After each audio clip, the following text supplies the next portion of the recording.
Da bambino ogni sera al tramonto mi chiedevo che ci fosse di importante, ma fui curioso di sapere cosa c'era dietro i monti quando il sole tramontava. E a 16 anni me ne andai da casa mia per cambiare in realtà la mia fantasia, e ho frugato in ogni angolo del mondo senza versare mai una lacrima di pianto.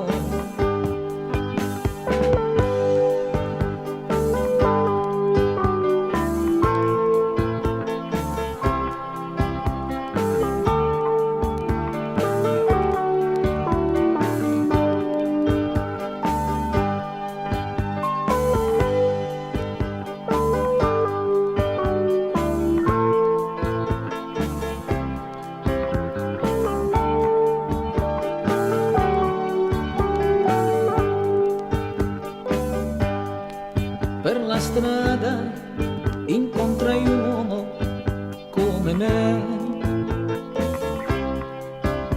me, anche lui senza una meta. Dove vai, ragazzo mio? Ritorna indietro, sei ancora in tempo per rifarti una nuova vita. Ormai ho scelto la mia strada per un solo scopo, ormai conduco la mia vita per far capire alla gente che non sa che nel mondo esiste ancora la bontà. Per far capire alla gente